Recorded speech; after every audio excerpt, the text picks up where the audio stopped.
हाय दोस्तों, आप सभी को हमारे YouTube चैनल ऋषि स्टडी पॉइंट में बहुत बहुत स्वागत है। आज हम लोग 30 जून 2024 को होने वाले मुख्यमंत्री मेगा छात्रवृत्ति योजना के कुछ महत्वपूर्ण सवालों को देखेंगे। आज के हमारे इस सेट में हम लोग साइंस के 30 महत्वपूर्ण क्वेश्चनों को देखने वाले हैं। इसीलिए आज के हमारे इस वीडियो को आप लोग शुरू से अंत तक देखें और हाँ, अच्छा लगे तो अपने दोस्तों को भी ज़्यादा से ज़्यादा शेयर करें। तो चलिए दोस्तों, अब देर न करके एक एक करके उन सभी क्वेश्चनों को देखते हैं। आज का हमारा पहला क्वेश्चन कह रहा है कि निम्नलिखित में से कौन कीटभक्षी पौधा है।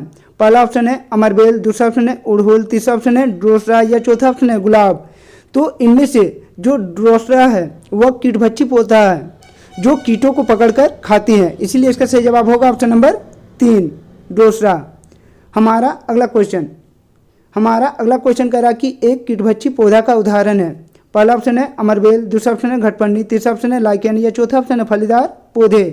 तो इनमें से जो घटपन्नी है वह एक कीटभक्षी पौधा का उदाहरण है, इसीलिए इसका सही जवाब है ऑप्शन नंबर 2 घटपन्नी। हमारा अगला क्वेश्चन कह रहा है कि प्रकाश संश्लेषण में हरे पौधे के किस रचना से ऑक्सीजन वायुमंडल में मुक्त होती है। पहला ऑप्शन है जड़, दूसरा ऑप्शन है तना, तीसरा ऑप्शन है फूल या चौथा ऑप्शन है रंध्र।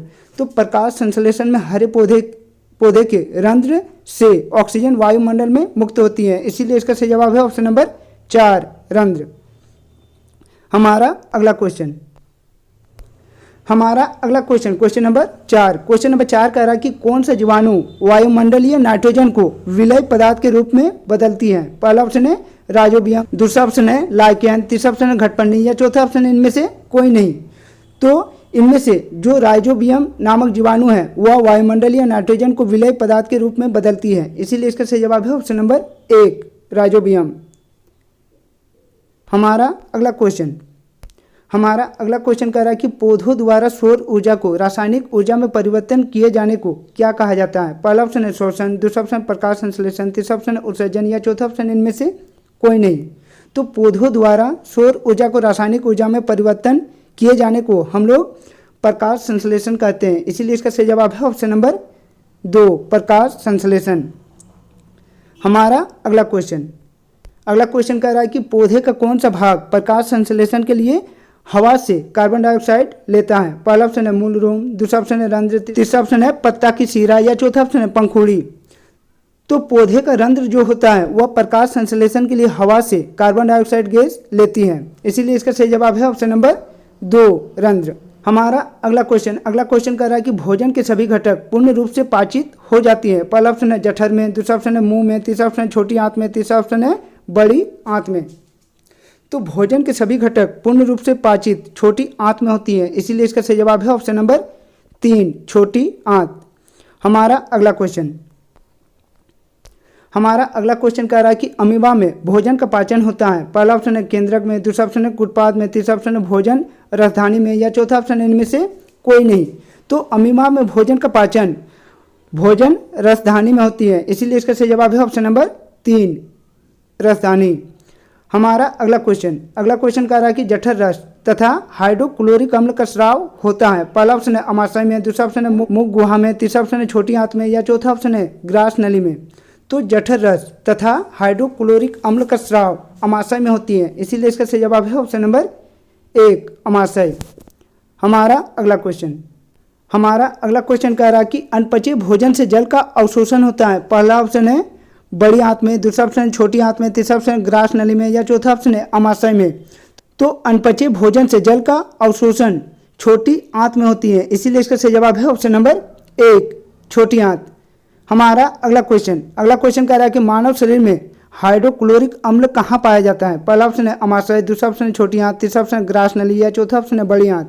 तो मानव शरीर में हाइड्रोक्लोरिक अम्ल अमाशय में पाई जाती है, इसीलिए इसका सही जवाब है ऑप्शन नंबर 1 अमाशय। हमारा अगला क्वेश्चन नंबर 12 कह रहा है कि शरीर की सबसे बड़ी ग्रंथि है। पहला ऑप्शन है पित्ताशय, दूसरा ऑप्शन है अग्नाशय, तीसरा ऑप्शन है यकृत या चौथा ऑप्शन है छोटी आंत। तो शरीर की सबसे बड़ी ग्रंथि यकृत है, इसीलिए इसका सही जवाब है ऑप्शन नंबर 3 यकृत। हमारा अगला हमारा अगला क्वेश्चन कह रहा है कि प्राकृतिक रेशम उत्पादन में कौन सा देश विश्व में प्रथम स्थान पर है। पहला ऑप्शन है भारत, दूसरा ऑप्शन है चीन, तीसरा ऑप्शन है रूस या चौथा ऑप्शन है अमेरिका। तो प्राकृतिक रेशम उत्पादन में चीन देश विश्व में प्रथम स्थान पर है, इसीलिए इसका सही जवाब है ऑप्शन नंबर 2 चीन। अगला क्वेश्चन कह रहा है कि प्राकृतिक रेशम उत्पादन में विश्व में भारत का स्थान कौन सा है। पहला ऑप्शन है पहला, दूसरा ऑप्शन है दूसरा, तीसरा ऑप्शन है तीसरा या चौथा ऑप्शन है चौथा। तो प्राकृतिक रेशम उत्पादन में विश्व में भारत का स्थान दूसरा है, इसलिए इसका सही जवाब है ऑप्शन नंबर 2। हमारा अगला क्वेश्चन कह रहा है कि निम्नलिखित में से कौन सा संबंध सही है। पहला ऑप्शन है दूरी बराबर चाल बटा समय, दूसरा ऑप्शन है दूरी बराबर समय बटा चाल, तीसरा ऑप्शन है दूरी बराबर चाल गुना समय या चौथा ऑप्शन है दूरी बराबर वान बटा चाल गुना समय। तो इनमें से जो दूरी का सूत्र होता है वह चाल गुना समय होता है, इसीलिए इसका सही जवाब है ऑप्शन नंबर 3 दूरी बराबर चाल गुना समय। हमारा अगला क्वेश्चन नंबर 16 कह रहा है कि चाल का मूल मात्रक होता है। पहला ऑप्शन है किलोमीटर प्रति हावर, दूसरा ऑप्शन है मीटर प्रति सेकंड, तीसरा ऑप्शन है मीटर प्रति मिनट या चौथा ऑप्शन है किलोमीटर प्रति मिनट। तो चाल का मूल मात्रक मीटर प्रति सेकंड होता है, इसीलिए इसका सही जवाब है ऑप्शन नंबर 2 मीटर प्रति सेकंड। हमारा अगला क्वेश्चन कह रहा है कि वाहन द्वारा तय की गई दूरी को मापी जाती है। पहला ऑप्शन है बैरोमीटर, दूसरा ऑप्शन है स्पीडोमीटर, तीसरा ऑप्शन है नैनोमीटर या चौथा ऑप्शन है ओडोमीटर। तो वाहन द्वारा तय की गई दूरी को हम लोग ओडोमीटर से मापते हैं, इसीलिए इसका सही जवाब है ऑप्शन नंबर 4 ओडोमीटर। हमारा अगला क्वेश्चन कह रहा है कि किसी वस्तु के द्वारा इकाई समय में तय की गई दूरी को क्या कहते हैं। पहला ऑप्शन है दूरी, दूसरा ऑप्शन है चाल, तीसरा ऑप्शन है विस्थापन या चौथा ऑप्शन है गति। तो किसी वस्तु के द्वारा इकाई समय में तय की गई दूरी को हम लोग चाल कहते हैं, इसीलिए इसका सही जवाब है ऑप्शन नंबर 2। हमारा अगला क्वेश्चन नंबर 19 कह रहा है कि साक्षी अपने घर से साइकिल पर विद्यालय पहुंचने में 30 मिनट लेती हैं। यदि साइकिल की चाल 2 मीटर प्रति सेकंड है तो घर से विद्यालय की दूरी क्या होगी।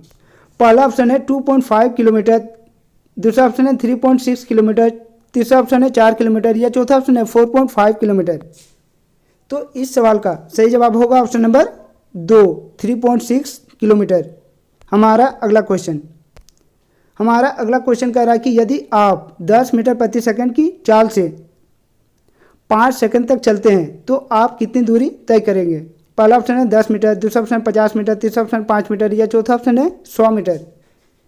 तो यदि हम 10 मीटर प्रति सेकंड की चाल से 5 सेकंड तक चलते हैं तो हमारे द्वारा तय की गई दूरी 50 मीटर का होगा, इसीलिए इसका सही जवाब है ऑप्शन नंबर 2 50 मीटर। हमारा अगला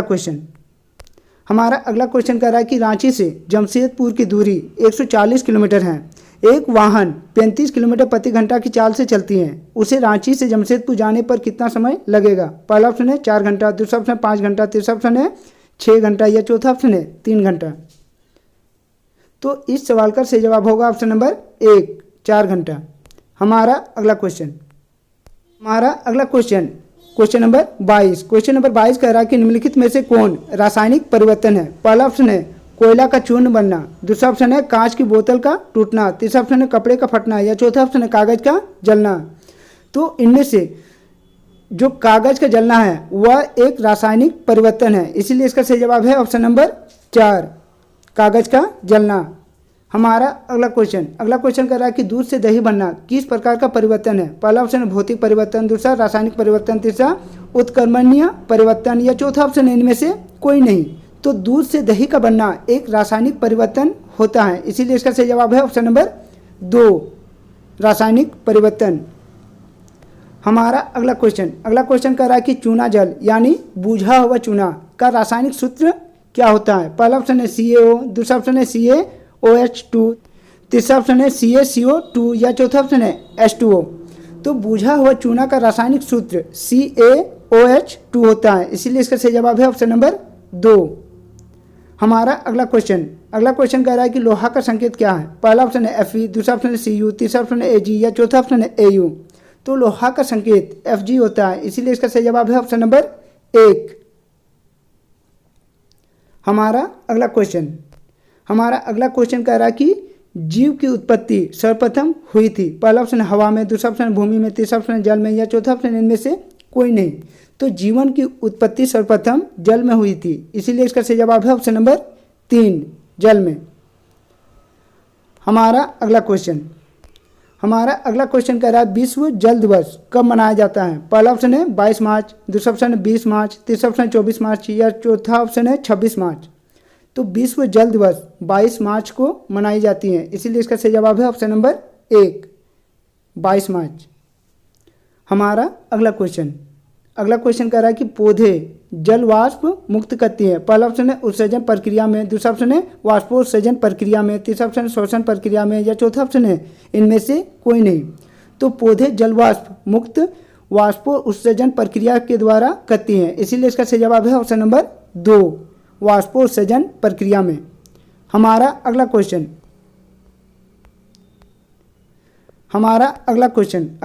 कह रहा है कि उस यंत्र का नाम बताइए जिससे आर्द्रता मापी जाती है। पहला ऑप्शन थर्मामीटर, दूसरा ऑप्शन है हाइग्रोमीटर, तीसरा ऑप्शन है बैरोमीटर या चौथा ऑप्शन इनमें से सभी। तो आर्द्रता मापने के लिए हम लोग हाइग्रोमीटर का उपयोग करते हैं, इसीलिए इसका सही जवाब है ऑप्शन नंबर 2 हाइग्रोमीटर। हमारा अगला क्वेश्चन और हमारे इस सेट का आखिरी क्वेश्चन, अगला क्वेश्चन कह रहा है कि बल्ब का तंतु किस पदार्थ का बना होता है। पहला ऑप्शन है जस्ता, दूसरा ऑप्शन है टंगस्टन, तीसरा ऑप्शन तांबा या चौथा ऑप्शन है लोहा। तो बल्ब का तंतु टंगस्टन का बना होता है, इसीलिए इसका सही जवाब है ऑप्शन नंबर 2।